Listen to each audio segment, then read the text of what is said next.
Hello there! Hope you're well and welcome to another Girls Frontline 2 Exilium video. Fixed keys are probably my most favorite mechanic in this game, due to how some of the fixed keys can give a power boost and change the behavior of some skills to our tactical dolls. I think they are a great new addition to Girls Frontline as they allow you to be creative and strategize on the build you want to have for your badass dolls. And speaking of badass doll, I've been deploying Sabrina to a lot of missions lately. I like that she can lower the mobility of her enemies, protect and defend your other dolls. Not to mention, you can also change her skills to either taunt or pull enemies together when you need to. I got all that managed and I chose the key that allows her to taunt enemies. However, I'm still not sure which defense fix key exactly to use for her, as things can become situational a lot of time in missions. As you may have known, Sabrina has two defense fix keys. One is the eating is a blessing and the other one is let everything simmer. Let's talk about them. Fix key eating is a blessing. When under attack, defense is increased by 20%. A straight to the point fix key, I guess? I wanted to know if the fix key affects against both AoE and targeted damage, because the description was very short and direct, that the words when under attack seem so vague. I just had to check it. My Sabrina has 1181 defense for your information. So I tested this earlier against Defh Hard Raven to check if AoE damage taken by Sabrina gets reduced, and actually it did. With the key, Sabrina took 241 damage. Without the key, Sabrina took 273 damage. I tested also checking for the targeted damage against a Chris Mole at Defh Hard.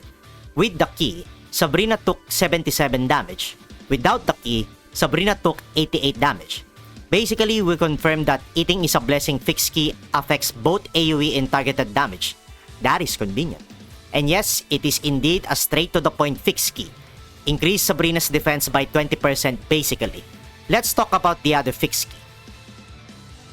Fix key let everything simmer.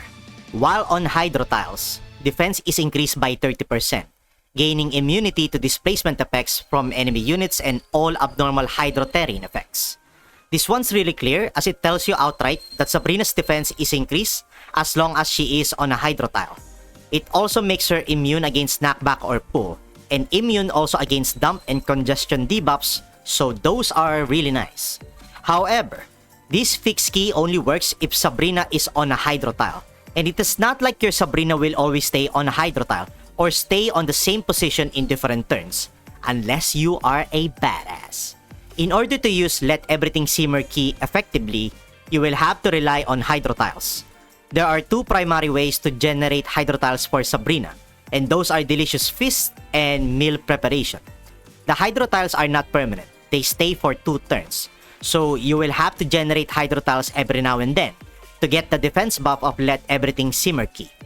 This is the current defense fix key I'm using to combo it with weird tasting health recipe fix key, since her second active skill Meal Preparation now generates a Hydro tile also on where Sabrina is.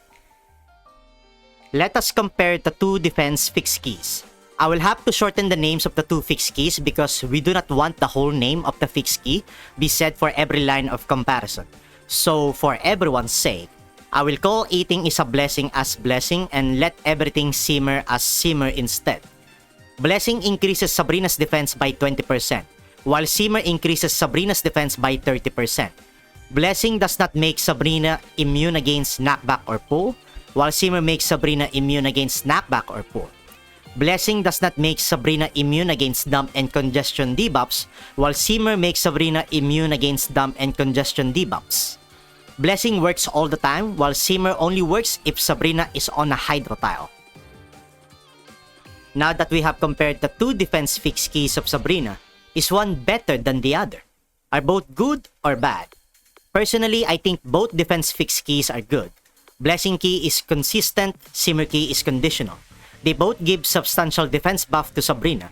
You can use Blessing key if you just need a defense buff with next to no effort, or use the Simmer key if you want to get a defense buff, with an added immunity to displacement and negative tile effects. Actually, why not just use both? You can use both Blessing and Simmer keys simultaneously after all. fixed keys are really great. I really like what they did to add another type of boost for our tactical dolls, and not to mention, we can change the fixed keys from time to time whenever we need to try something different. It does help us to become creative in our doll builds to cater to each commander's playstyle. Anyway, I think that will be all from me. Thank you so much for stopping by on this video. I appreciate you, and I also hope you are having a lovely nice day, fellow commander.